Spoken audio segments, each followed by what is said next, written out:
Well, it's a good squad. Spain, of course, world champions in 2010, but the last World Cups have been very disastrous for them. I don't think they've. 2014 they went out in the group stage. In 2018, I think they lost to Russia. So I think they need to make a statement at this World Cup, though it won't be easy. It's a young squad, especially when you look at the midfield of Gavi and Pedri.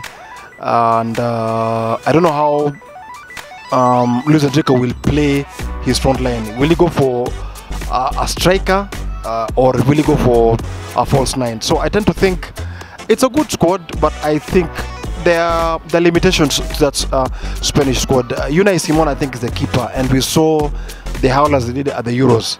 Now, I'm not so worried about the pool stage. I'm worried about the round of 16 and the quarterfinals, whereby a goalkeeping error, an error from him can just cost you. You might have done all the good work in defense, in midfield, and attack, but just one error can cost you. And we also what he did at the Euros. So, not a bad team, but you just need to think that maybe Spain's best will come after another 4 years, because when you look at Gavi and Pedri, they're still very young. They've just started out their footballing careers at Barcelona, and they're 19, 18. So maybe in the next 4 to 8 years is when maybe now they'll be at their peak.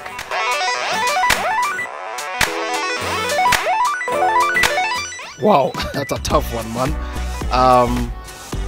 I will still not go for Unai Simon, I think, as a keeper. I don't know who they have in goalkeeping. But for me, my spine of the team probably would be, let me see.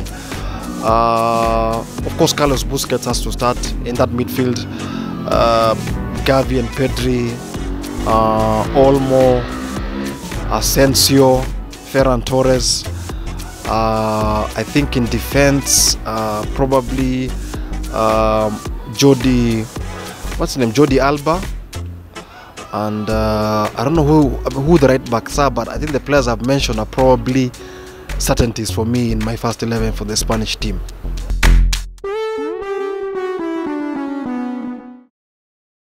Midfield is good. I think. Okay, let me not say the midfield. I think the attack is good. I think when you look at Ferran Torres, if they're going to play with an out-and-out 9, I think they've got a very good attack. The attacking mid also, when you have Marcus Asensio there, very good. Olmo, Morata. Much as they have the midfield of of Gavi and Pedri, who are still very young and very raw, but in the pool stage, I don't think it'll be a problem for them. The issue probably will come when they get to a quarterfinal or a semi-final.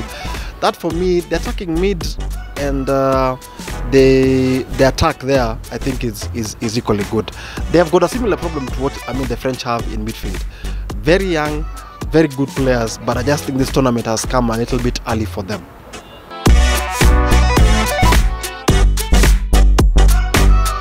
Probably I would say Asensio, Ferran Torres, and Olmo. Those for me will be my three whatever starmen for the Spanish team.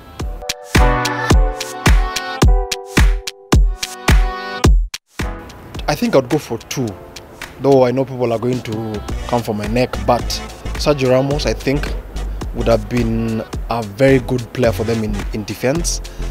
He's been to a World Cup, he's won a World Cup, he's won a Euro, knows the dark arts, knows how tournament play is. And I think the experience and the leadership he brings to this team will be very, very important.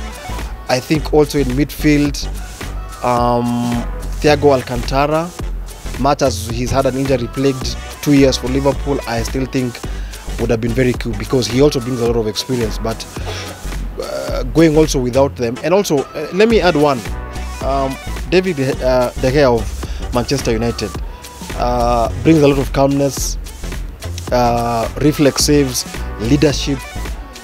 I still think they would have needed him, by the way, in that back line, just for that leadership and the experience and the presence he brings. You add him there with Sergio Ramos, and you have the likes of Busquets there. That's a very formidable leadership team you have. But hey, we're not the manager. Luis Enrique knows what he has gone for. So as a coach, you live and die by your selections. If it works, everyone praises you. If it doesn't, you're crucified.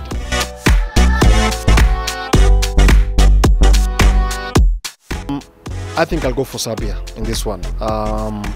Cameroon really didn't impress. The goal they conceded against Switzerland didn't impress. Serbia gave Brazil a run around, especially like in the first half, but I think they just collapsed in the second half. So I go for Serbia here.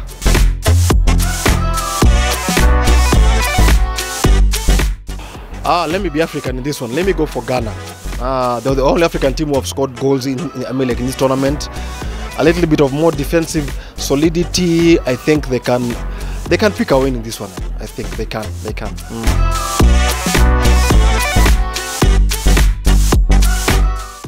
Brazil all the way. Brazil all the way. This one is for Brazil.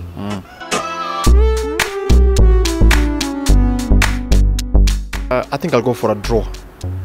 Yeah, draw. Yes.